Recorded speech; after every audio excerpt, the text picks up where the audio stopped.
Now at 4:30 on this Friday, an awful smell in an apartment complex leads to a grisly discovery. Why residents say the complex isn't doing their job to clean it up.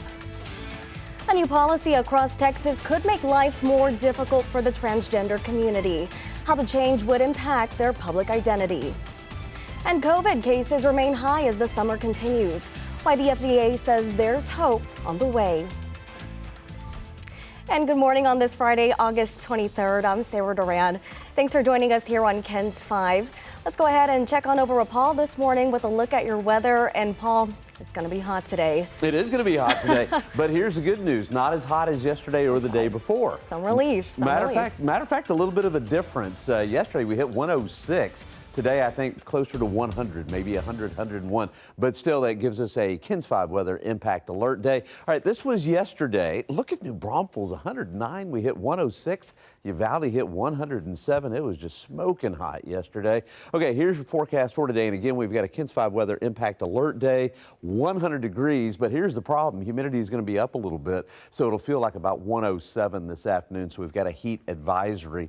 Temperatures at noon, 93, on the way to that high right around 100 degrees. All right, there will be a few isolated showers that'll pop up mainly to the east, but I think most of those will play out before they reach us, and it'll stay for the most part just partly cloudy this afternoon. But again, Sarah, it's going to be hot. High 107 or 100, but the heat index 107. Whew. All right, thanks, Paul. Yep. This morning, renters in one medical center apartment complex are dealing with the stench of death. KENS 5 reporter Megan Reyna explains. Oh, it's just horrifying. Judy Brady Sertich lives at Sundance Apartment Homes off Gardendale Road. Last Wednesday, she says she started smelling what she assumed was a dead animal. But then Friday, we knew it wasn't. I emailed the office and said, you need to find out what the smell is. Two other renters in the same building said they smelled the same deadly scent. They wouldn't go on camera, but say they both complained as well to the apartment complex manager Friday and received no response.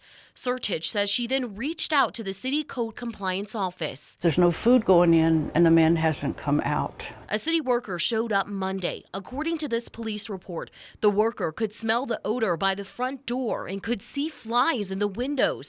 The apartment's maintenance worker then used a ladder to get inside the apartment from the back patio door and discovered the 59-year-old renter decomposed on his couch. The medical examiner took the victim's body away. They believe he died due to medical reasons, and police say his death isn't suspicious. But what has these renters concerned is that mess left behind. They claim the apartment complex has failed to bring in a hazmat crew to clean up. And she said, we're waiting to be contacted back.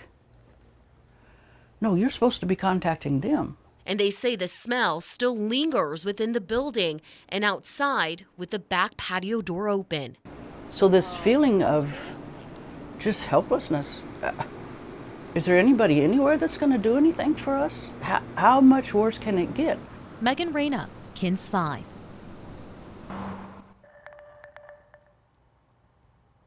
And developing now, police find a homeless woman dead on the sidewalk. The cause is believed to be from the extreme heat.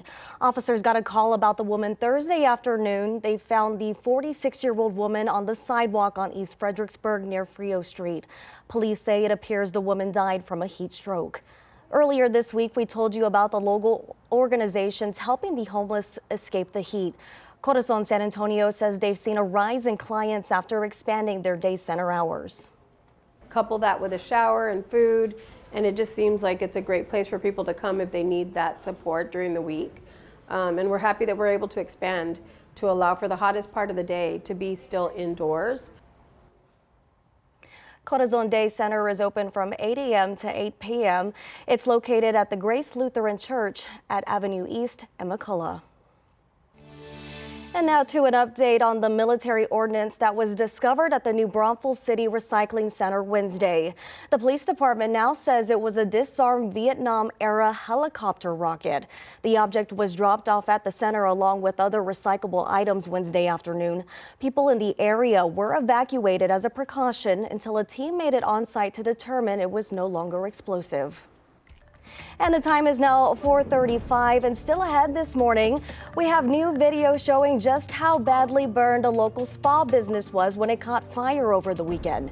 Damages are in the millions, and what we're now learning about fire hydrants in the area.